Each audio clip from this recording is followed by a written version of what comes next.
Hello everyone, welcome to the Cinema Analysis channel. I am Juzo. This channel will explore the hidden truths of films that are not usually revealed. Today I want to talk about Gamera 2, Attack of Legion. This is a kaiju film and also a love story. I want to talk about it. If you haven't seen the film, I suggest you watch the film first before watching this video, so let's get started. So did you see the film? At first, I said that this film is also a love story. Many of you may not be able to understand why on earth this film is a love story. Actually, I have never heard anyone watch this film as a love story, but it is also a love story. The hero of this film is Yusuke Watarase, Japan Grand Self-Defense Force Chemical School officer, played by Toshiyuki Nagashima, and the heroine is Midori Honami, a curator at the Sapporo Youth Science Center, played by Miki Mizuno. The hero Watarase is a person of a high rank who is a lieutenant colonel. Nevertheless, he goes to the battlefields. He is portrayed as a hero who exposes himself to danger. In an ordinary film, a love story between such a hero and a heroine will be portrayed. But the story of this film never develops in this way. The heroine does not seem to be interested in the hero as a man, and seems to be in love with another man. This film does not show this obviously.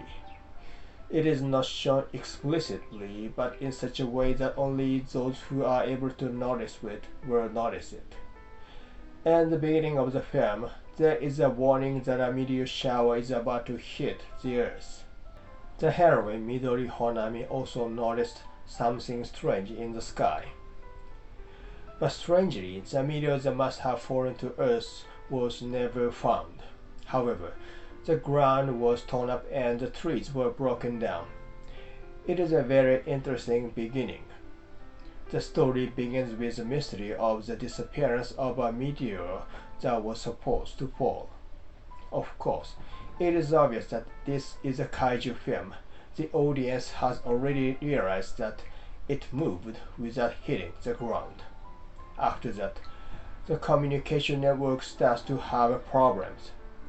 The internet in Midori's office doesn't work either. Now this scene already expresses that this is a love story. In this film, the heroine Midori, played by Miki Mizuno, seems to like Obitsu, played by Mitsuru Fukikoshi. This is the first scene in which they appear on screen together. The desk where Obitsu is using the computer is probably Midori's. Then Midori, wearing a miniskirt, sits down on the desk. It is not proper behavior to sit on a desk, and that makes the distance between them shrink. People who aren't in a close relationship don't do that. The position of Obitsu's eyes as he sits on the chair comes very close to Midori's exposed thighs. Also, since the position of Midori's hip is almost next to the mouth, there is a high probability that Obitsu will accidentally touch Midori's hip when he uses the mouse. In fact, Obitsu moves the mouse at this scene. There could be an act without this movement. Midori sits on the desk and Obitsu touches the mouse. That definitely be the intention of the director. And we should focus on the conversation between them. Obitsu continued to use polite language with Midori throughout the scene. Midori, on the other hand, spoke to him politely at first, but then changed to a more casual language. Although it is quite difficult to express this shade of meaning in English, it is obviously such a choice of words. To speak with polite language is to express respect for the other person, and it also expresses distance from the other person. We don't use polite language in close relationships. Perhaps her change to a more casual language was meant to show how close she is to Obitsu. And let's make sure they are not colleagues. When Midori comes back from outside, we are already shown this scene. Obitsu seems to be Midori's colleague, but later it turns out that he is an engineer from NTT Hokkaido. NTT is the largest telecommunications company in Japan. NTT Hokkaido is its subsidiary in Hokkaido Prefecture. Because the telecommunication disorder occurred, he visited this science center. They are not supposed to have contact usually. They are not supposed to have met before. It is interesting to watch this scene with this in mind. She speaks casually to the older man on their first meeting and makes gestures that gives a good view of her legs under her miniskirt. In other words, Midori is trying to seduce the man she has just met. It is she who is fond of Obitsu. The aurora was observed in the sky above the point where the vanished meteor hit. Midori and her boss went looking for it and met Watarase and his men. Further queer incidents continued. The beer factory was attacked. The beer inside splashed everywhere and the bottles disappeared. This could be one of the causes of the telecommunication disruption. Watarase continues to research the incident with Midori's help. Usually love is portrayed as a subplot. Normally, love between Watarase and Midori is supposed to be portrayed, but their relationship does not develop into love. Watarase visits Midori at work. Midori was talking to him while adjusting the planetarium projector. When she wanted to get down from the stand where the projector was set up, Watarase tried to give her his hand, but Midori ignored him and jumped down. If the creator wanted to depict the love between these two, he would have made her hold his hand. She descends from a height while holding his hand. From there, the distance between them decreases. Watarase holds out his hand, Midori ignores it. There is always an intention on the part of the director or the screenwriter behind how this is depicted. The heroine Midori does not see the hero as a romantic interest. According to the book The Diary of the Director of Gamera, written by Shusuke Kaneko, he asked Miki Mizuno to act childish. The impression the director had of Mizuno was too adult, so he wanted her to change. Miki Mizuno's performance in this film came from the director's request. Some people in Europe seem to have criticized her performance as being too childish. Probably the impression comes mainly from her performance sitting on the desk or jumping off the stage. They came from the director's request. It seemed to be the director's intention to portray the hidden love story. Obitsu and Midori stayed in the building till late in the night to research Legion. In the middle of the conversation, Midori lifts her hair up and shows her ear. Sometimes women show this gesture in front of a man she is fond of. It can be said to be definitely, but it is done frequently. And as a performance of an actor, it can be said to be something like a glamour. In this scene, her left ear continues to be shown. The hair lifted up on the ear first accidentally fell and covered the ear again, but the ear is exposed in the next cut. Noticing that something strange has happened outside, they approach the window. The hair on her left ear falls down, covering it again. But in the next cut, the ear is exposed. In this series of scenes, Midori's left ear continues to be exposed. There were moments when it was hidden due to an accident during filming, but the editing makes it seem as if it is always visible. It obviously means that the director or the screenwriter had such an intention. It's a production that shows that Midori has feelings for Obitsu. In the planetarium scene, when Midori jumps up, her hair gets in her face. There's a shot where she brushes it away with her hand. In this scene, her ears are still covered. This means that she doesn't have romantic feelings for Watarase. The countless chicks hatching from the nest of the creature from outer space Legion begin to rage again. Then Gamera appears and puts Legion to flight. Midori and Obitsu go outside and meet Watarase again. Her ears are covered with her hair. Again, the setting is the youth science center. Here, in front of Obitsu, Midori's hairstyle is the one that shows her ears. Her boss told her that it was almost time to go to the university, and then she hurried out. When she reached the university, her hair somehow changed. One of the small legions was being dissected at the university. Many people came to watch. There she found Watarase. In this phase, Midori's ears are still covered in front of Watarase. Watarase is a hero and Obitsu the supporting role. Midori invites these two to her house. It is interesting that she lives in her parents' house.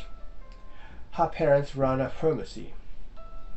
As two men enter their daughter's room, they are uneasy. And the reason she let them into the room was to consult the incident. But why do they have to do it in her room? They could do that elsewhere. Let's confirm her hairstyle. Her ears are exposed. She let the two men in and showed her ears, and she is also showing her legs. There is also an intention. She seems to be seducing them, but her left ear is a bit hidden. Obitsu is on her left, and her right ear is exposed. Watarase is on her right. This is probably Midori's plan to attract Obitsu's attention by making Watarase a love rival. Watarase is quite a bit older than Midori. Obitsu is older than her, but not as much as Watarase. Judging by the ring, Obitsu is single and Watarase is married. With that in mind, she seems to use Watarase to stimulate Obitsu's love feelings for her. The three discuss this and discover that Legion travels by feeding on silicon with the same structure as their bodies. They deduce that Legion communicate through electromagnetic waves, and therefore attacks places that emit electromagnetic waves, considering them enemies. This means that major cities will be destroyed. Sendai, to the south of Hokkaido, is destroyed. Gamera, who tried to stop them, stops moving as if dead. Midori's plan to make Obitsu her prisoner of love begins to work. She remembers that she had to go out when she read a thesis on the internet. She asked Obitsu to read it. Obitsu, who can't read English, hesitated, but she didn't care. Her boss comes and volunteers to help him, but accidentally deletes the data. It is a comedy sequence. Her behavior looks like that of an innocent girl, but it must be to reduce the distance between her and him. Obitsu finds a pattern of electronic waves common to all the places that are being attacked by Legion. "You're amazing," Midori praised him. Obitsu smiled broadly. It seemed that he was already a love prisoner of Midori. The Legion will move south and destroy Tokyo in time. It should be stopped before then. There is a huge mother Legion and countless smaller ones. Gamera will kill the mother Legion, but it is impossible for Gamera to deal with countless small legions. Obitsu had the idea to gather small legions in one place. The transmitting station in Ibaraki to the north of Tokyo is to be generated to full power, and they are to be lured there. At the time he persuaded the station in Ibaraki, the innumerable small legions really gathered there, and the man in charge was shocked and tried to stop the generating. And the comedy sequence in which Obitsu holds him down begins. The gathered legions were destroyed by the Japan Ground Self-Defense Force. This part of the story is just a little bit strange. Legions having to attack places that have electromagnetic waves have been already obvious. But nobody but Obitsu came up with the idea, and Obitsu didn't consult other men of defense force like Watarase and persuaded the transmitting station in Ibaraki at his discretion. Obitsu's idea was just to seize the small legions during Gamera was fighting against the huge legion. He didn't come up with the idea to attack the small legions gathered there. The Japan Ground Self-Defense Force notices the intention of Obitsu, and then they hurried to the station in Ibaraki and rescue people there, including Obitsu. And then the Japan Ground Self-Defense Force destroyed the small legions at one time. Probably the story was developed that way to make a highlight scene for Watarase and Obitsu. The Japan Ground Self-Defense Force destroyed the small legions. After slaying the huge legion, Gamera left the Earth. The film ends with a conversation between Midori and Obitsu. Midori stated that what Gamera saved was not the human beings, but the order of the universe. It is quite an important theme. This conversation did not take place immediately after the Legion was defeated. After the incident, the scene of the Sapporo Snow Festival is shown. During this festival, many giant snow statues are built in the streets or squares of Sapporo City. Many of these snow statues are built by the Japan Ground Self-Defense Force. It means that peace has been restored enough for the Japan Ground Self-Defense Force to participate in the festival. Midori and Obitsu are walking on the street in Sapporo. This is where the conversation took place. The two seem to start dating. The main plot of this work is that the humans defeat the Legion's attack with the help of Gamera, and the subplot is a love story between the heroine and the supporting character. The hero and the heroine are not romantically involved. Obitsu has no given name. This means that the scriptwriter does not consider him an important character. Obitsu plays the important role to solve the case and let the heroine say the important line. Although his role is necessary, it can be said that he is treated as a convenient character. It is probably the director's intention to create the love story of the subplot. It is interesting that it is not portrayed directly. Thank you for watching this video. If you liked this video, please subscribe and give me thumbs up.